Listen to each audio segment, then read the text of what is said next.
guys? It's your boy John the Liquidator coming back with another video. So it looked like Odell Beckham made his debut in New York. He spoke with reporters, and he definitely made some catches from none other than Jackson Dart. Now, we know Jackson Dart has been in the media himself with a bunch of drama. Well, it looked like all of the Jackson Dart drama is erased because Odell Beckham Jr. is back in New York, and we got to dive into this story. And as promised, man, told you guys I will be following the New York Giants this season and a lot of other NFL teams. It's not just going to be Cleveland on this NFL cycle this year, but this is Jackson Dart hooking up with Odell Beckham Jr. Let's check it out.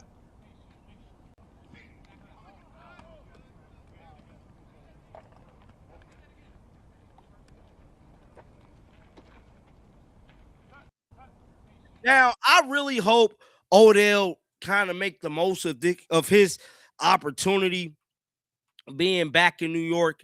We know that they have had turmoil before, and I really hope that this thing with him, this last little, I don't want to say it's his last ride, but I hope it turned out good for OBJ, man. I really do.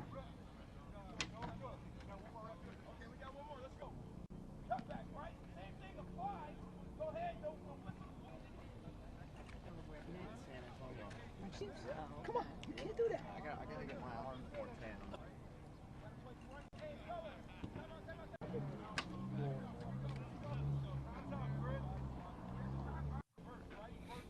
Now, that was some of the footage from OBJ during the OTAs today. And just like I stated, he did talk to the media. Let's check it out, exactly what he had to say on his big return back to New York. And it was all love from his end, but he definitely fired some shots. How's it going? How'd it feel out there for you? Feels great. You know, I had a lot of time off. Taking a step away from the game was best for me at a time in my life where, you know, you love something so much that it kind of became detrimental, became bad to me. And just being able to take that time off and be with my son and be with family and just reprioritize what was important to me. And knowing that, you know, I still love this game so much, it felt great just being back out there, being back in the building, just on this field, looking at this stadium.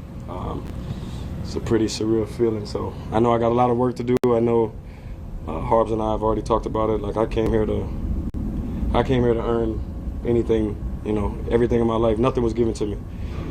So I came here to earn it, just work hard every day, and be the best that I can for the team. For a non-contact practice, you took a couple of times today. First time you've kind of taken something like that in a while. How'd that feel? Well, they hit harder than my son. My son's been beating me up, but it you know, I think it's still, you know, people don't want to get beat by me, so they're gonna make sure that they do what they can. But you know, it feels good. It's football. It's definitely been a minute, but it feels good. It's fun. I've been needing it. I've been missing it. So, you know, I'm just happy to be here. Odell, you used the word surreal to be back here. When does it go from surreal to reality for you that you have this opportunity? Oh, pretty quick. I think it was surreal being here, and then, like you say, you take a couple hits, and you're like, all right, well, now I'm here. So, I definitely feel like I'm living in the present, not thinking about the past and not thinking about the future too much. Just enjoy the moment. You know, you're prepared for it, and make the most of the opportunity. You know, like I said, I can't think of a single thing in my life that was given to me. Everything was earned, and I really wouldn't want it any other way. Odell, do you know what you are as a player right now? A veteran. You know, it's definitely been some time, but you know, they got a lot of measurements and numbers, and I look at all the numbers, and I'm still just as faster. It's just about being back in football. It's different than just training, you know? So, like I say, it just felt good to be back out there, be around bodies, hit the ground, play football. It's like, it's what I've done all my life. And I just feel like I was watching the last bit of the Rafael Nadal doc. And it's just about, he was talking about how, you know, he pushed it to the limit. And I think for me, my whole life, for better or for worse, is pushing it to the limit And just the way that I had to walk away, it was just unsettling in my soul and my spirit. It's not who I am. I've never surrendered or quit or felt like I'd given up on myself or anything. And it just wasn't sitting with me well. So I have to do this. This is for myself. This is for my son. I want to lead by example. I want him to be able to see who I am, not like who I was, and just know that, we never give up in our house, and you go after what you believe in yourself, and at the end of the day, God gonna take care of the rest. From a spiritual standpoint, how are you contextualizing having to be in the circumstance of having to earn it? When you think about all the way that you came into the league, the glitz and the glamour of everything you've been through on and off the field, and I know you look at things through a God lens too. Yep. Why do you think at this point in your life now that you are in a circumstance of having to earn it, so to speak? Well, when I came here as a rookie and I kept pulling my hamstring, I remember it might have been a few people in this circle who was not very sure about who I would be. A couple words thrown around here and there, we'll forget about it. But it's just how I am. When I was coming out of high school, I was the 4-star. I was the underdog. I went to LSU. I wasn't the top receiver. I ended up starting my freshman year. I get to the league. I wasn't the first receiver drafted. I always had to earn it. I always had to prove it. It's just been who I am, and it was always about proving it to myself. There's always a little bit of you want to prove it to everybody else, but like deep down inside, to me, it was about proving it to me and believing in me, and believing in what God had given me and my abilities and all that. So I like it this way. I feel like it's gonna elevate me. It's gonna bring me up to have to earn it. Coach and I talked about that. I think that was one of his fears. He was like, I love you so much and I got so much respect for you. Like, I don't want to bring you here and then have to cut you or whatever. And I'm like, listen, I'm going out on my sword either way it goes. So if that's what you got to do and you see that I'm not best or fit, then, by all means, I'm good with it. I can live with it. I can't live with sitting at home, like not doing it. I just couldn't do it. Like I say, it's not who I am. So I'm just here to enjoy the moment, work hard, and we'll see what happens. Odell, what is it about Harbaugh that you respect? I kind of got a little call when they were looking at coaches, and won't say any names, but I mentioned him specifically. I was in Baltimore. This is a man of God. This is a leader of men. And truly, from a football aspect, what in those meetings, how attentive he was, and those little things that come up in the game that sometimes you often take for granted, like he's very much on it, and he leads in a very good way.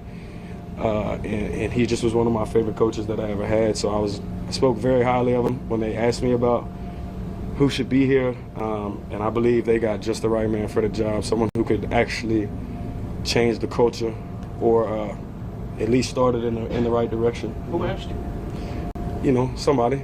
Odell, how are you health-wise? Harbaugh said, one, that from a knee standpoint, he thinks you're healthier than you were in Baltimore, and two, that this Monday you looked even healthier than April. So where is your health? How do you feel? And what have you been doing to keep up? I'm feeling good. I've just been working at home, just being honest with you. I've been at Exos back in Arizona, and we just been getting after it.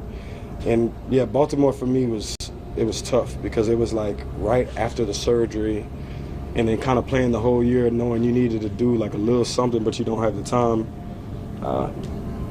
It was just difficult, and then I kind of wasn't playing as much, so then there was a lot of things that were going on. But I feel good now.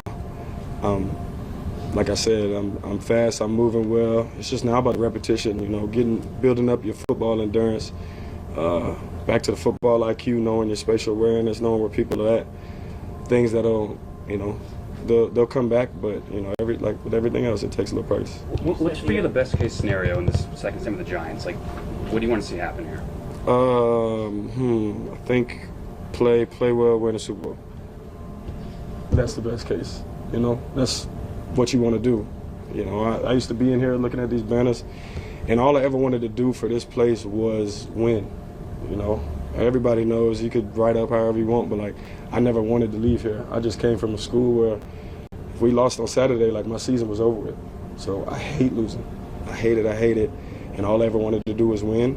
And that's all I want to do now. So it's just like everybody else who's practicing right now. Like, everybody wants to win the Super Bowl. We're not coming in here to be like good season and then get to your off season. Like, we all want to win that Super Bowl. So that's the goal. But knowing it's a lot, it takes a lot to do that. I've been there before. So I'm just trying to be whatever I can for this team and be the best version of myself. Odell, what's your connection with Jackson? I mean, I know you have some relationship of some sort with him, and what do you see from him as a quarterback, maybe your last quarterback here? He's very good. You know, and I watched him last year, and, you know, he likes to have fun. Like, he enjoys the game of football, and that's something great to see from a young quarterback. He got an arm on him. Obviously, he's got all the swag.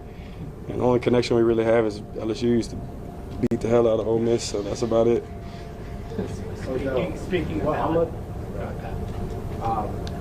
much does it mean to you that John Mara and the Giants wanted you back? How much does that relationship mean to you in the context of the tournament? It means a lot. You know, we had been in touch, like, over the years, and seeing him and now seeing the kids, and they're growing up, you know.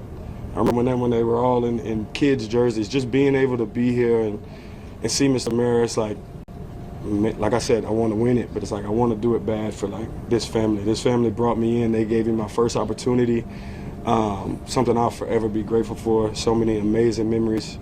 You know, my life was here, and I never thought I'd be anywhere else. So just to even have the opportunity to put a jersey and a helmet back on.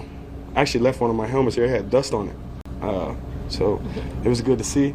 But yeah, I want to do it for that family, for this building, for Giants, Giant Nation. You know, this is my squad. So, like I say, it's just gonna come with everyday work, and just be the best me I could be. You're 30. Three more. Odell, what kind of How old are you? Why are you asking me? older than that? Okay. Sure.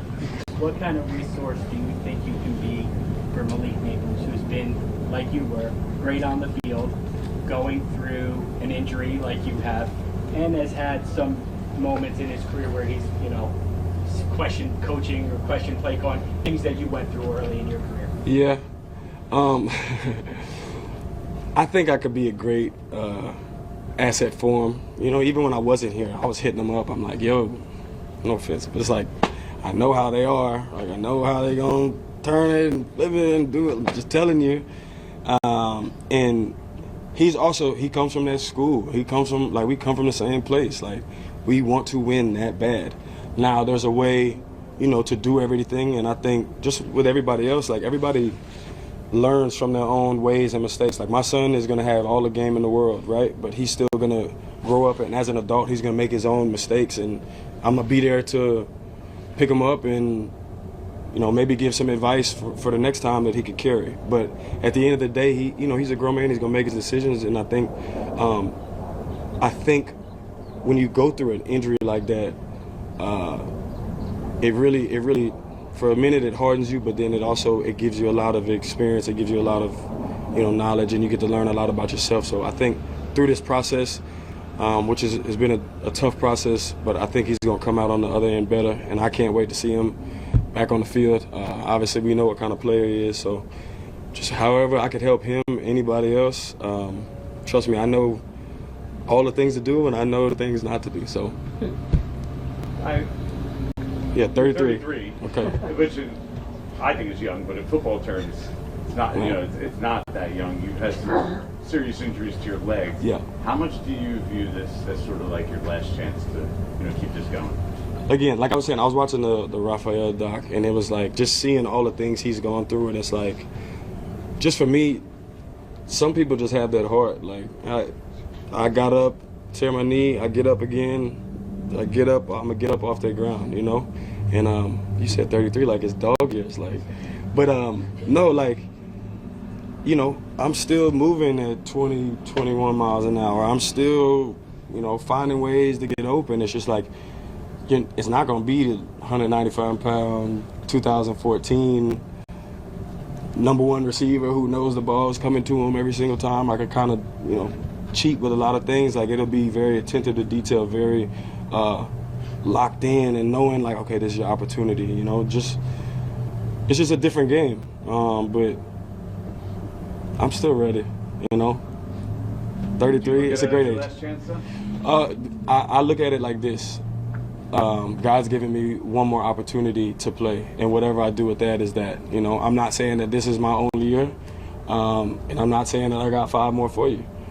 I'm just looking at it like this is my opportunity now, and we'll see where it goes from there. Odell, you mentioned